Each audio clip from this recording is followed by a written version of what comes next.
विमल, पोलो, जुबा केसरी, हर पल मनाओ केसरी त्योहार। अंपायर ने आउट दिया, फिर भी श्रीलंका के बल्लेबाज को बैटिंग करने का मौका मिल गया। आईसीसी के एक नियम ने भारतीय क्रिकेट के और मैदान पर बैठे तमाम फैंस के होश उड़ा दिए।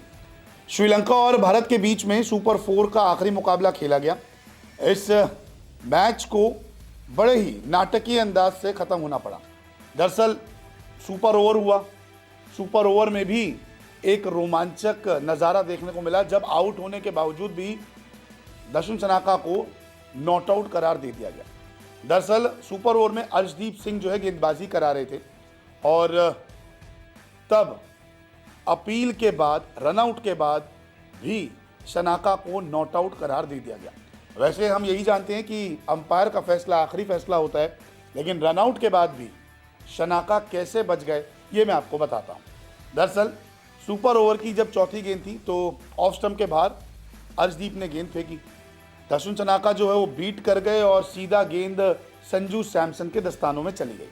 वो रन लेने के लिए भागे और संजू सैमसन ने विकेट पे डायरेक्ट थ्रो मार दी। लेग एम्पायर ने आउट दे दिया। लेकिन इसी बीच देखने को मिला कि अर्शदीप सिंह जो थे वो मेन अंपायर यानी कि पहले अंपायर से अपील कर रहे थे आउट की, जिस पे उन्होंने उंगली खड़ी कर दी। दशम सनाका आए और उन्होंने डीआरएस की मांग कर दी।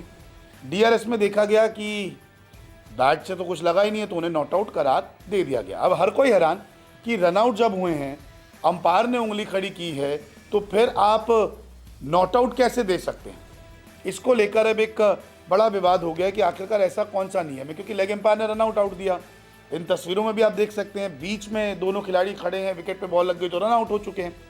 लेकिन अर्शदीप की अपील ने पूरा मामला जो है वो बदल कर रख दिया। अगर अर्शदीप अपील नहीं करते तो शायद सनाका तभी आउट हो जाते। दरअसल गेंद कराई, मिस हुई, विकेट पे डायरेक्ट मारी और रनआउट के लिए लेग एम्पायर ने उंगली खड़ी कर दी। लेकिन उससे पहले मैदान में जो फ्रंट अंपायर थे, जो सामने का अंपायर होता है, उसने भी अपनी उंगली खड़ी कर दी थी। ये तस्वीरों के जरिए आपको मैंने सारा मामला समझाया है कि किस तरीके से आउट हुए थे, लेकिन उन्हें नॉट आउट करार दे दिया गया। जब डीआरएस लिया गया तो स्क्रीन पर आया नॉट आउट और उसके बाद वो फिर से बैटिंग करने के लिए उतर गए।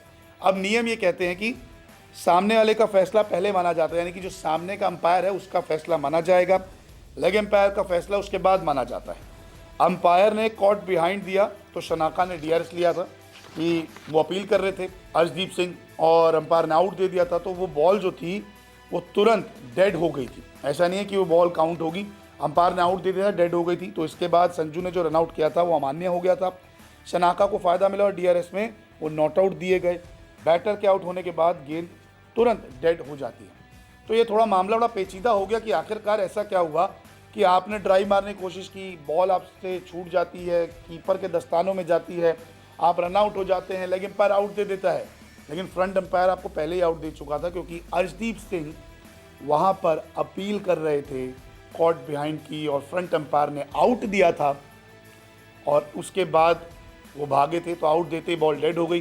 बॉल डेड हो गई, वो भागे, लेकिन रनआउट के लिए लेग एम्पायर ने फैसला दिया। तो लेग एम्पायर का फैसला बाद में, पहले फ्रंट अंपायर का। सनाका आए, उन्होंने देखा, उन्होंने डीआरएस की मांग की, डीआरएस में नॉट आउट हुआ और वो बच गया। हालांकि पारी को ज़्यादा कुछ कर नहीं पाए और सुपर ओवर को जो था टीम इंडिया ने एक बॉल पे ही जीत लिया। तो लगातार जीत दर्ज करती आ रही है टीम इंडिया। लेकिन इस नए नियम कहें या फिर आईसीसी के नियम कहें, इसने सूर्य कुमार यादव समेत सबको हिलाकर रख दिया कि आउट होने के बाद भी कैसे बैटिंग के लिए अंपायर बुला सकता है। तो ये था आईसीसी का नियम कि आउट अगर सामने वाले अंपायर ने दे दिया है तो बॉल डेड हो गई है, उसके बाद रन आउट हो जाए, कुछ भी हो जाए, वो काउंट नहीं होगा। और अगर डीआरएस में वो आउट आते तो फिर वो आउट करार दिए जाते, लेकिन डीआरएस में वो नॉट आउट थे, इसलिए रन आउट काउंट नहीं हुआ। बैट से बॉल टकराई नहीं थी, कोई एज नहीं था, इसलिए वो नॉट आउट थे।